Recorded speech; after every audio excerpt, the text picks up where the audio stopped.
But we begin with Kentucky Governor Andy Beshear back in the national spotlight as Politico reports he is laying the groundwork for a presidential run in 2028.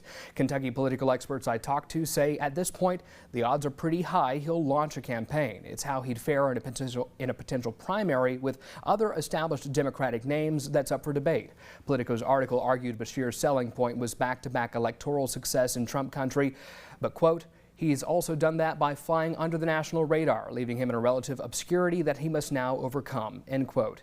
Our analyst, Jonathan Miller, tells me it depends on what kind of candidate the Democrat base will want in 2024. Well, former RPK spokesman Trey Watson adds it's very difficult to come from behind without big funding and bringing something new to the table.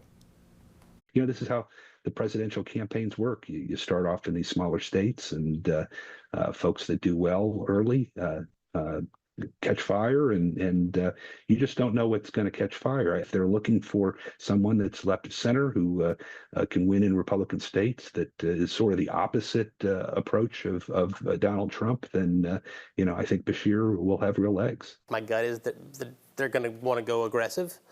But, you know, if they're going to want a more toned down candidate, then yeah, maybe Andy Beshear's got a shot.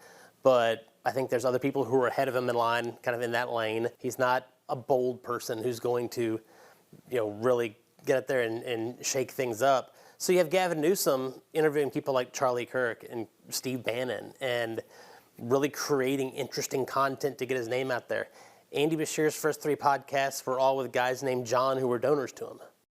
Watson added a campaign for president could also be considered a campaign for other cabinet jobs or even VP next cycle. Miller says Beshear's more frequent TV appearances are bigger opportunities to get in front of a fundraising audience than to necessarily build name recognition. So Representative Hancock, I want to start with you here. This is your party, and just, you know, assuming that he gets in, what would you say would be the biggest challenge for him? Well, so you're asking me if he gets in. I mean, I think the challenge is getting there. You know, we live in a world for the past several decades, politics have just become meaner, and far too often anger and cruelty passes as leadership.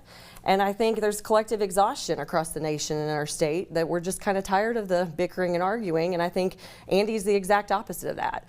You know, he leads with empathy and kindness and compassion. He meets people where they are with their kitchen table issues that affects everyday Kentucky families, and I think he's good at it. I also know Governor Beshear very personally, and I think that if he is putting himself out there, there's a shot that he thinks he can win, and that he's just there. He's a servant leader, and he's doing what he feels the nation and the country needs. Representative Bray, your perspective, Republican perspective, strengths, weaknesses? Yeah, I mean, the real question in my mind is what happens with the Democrat Party over the next 2 years? Because as we watch kind of nationally, you've got the fringe left, Bernie Sanders, AOC, they're traveling the country raising all kinds of money. Within the DNC itself, David Hogg's talking about primarying establishment Democrats. And so it seems like there's kind of a civil war going on in the Democrat Party. They don't really know what they want at this point. So I'm kind of curious to see how does Beshear fit in with all that, because he is very moderate when you compare him to you know, to AOC or some of the other far left-wing people. And you know, within the primary apparatus, how does that go over? Because it seems like within, you know, kind of their debates, and they definitely favor the more left-wing candidates. Well, given, you know, the name you mentioned there, AOC, Gavin Newsom's another, you know, well-known, nationally known Democrat name. If you had a debate stage with those folks on there, how does Governor Beshear end up sort of standing out from the pack? And that's the million-dollar question: is can he stand out? Because he's not really known for being bold. He's not something super flashy. Does he just kind of become a wallflower? And in my mind, that's the million-dollar question: is what would a presidential campaign from him even look like? Mm-hmm. Your thoughts? Well, I think he would do great. I think that, again, I think servant leadership is something that this country needs. It's the way I lead. He's inspired me to be a better leader as far as meeting people where they're at and talking about the issues that really affect everyday people. So I think he's got a good shot at it, especially in the very chaotic environment we are on a federal level right now. Right now, he's just got a track record of, you know, running the executive branch of the state of Kentucky. There's a lot of state-level issues that each of us in this room are pretty knowledgeable about.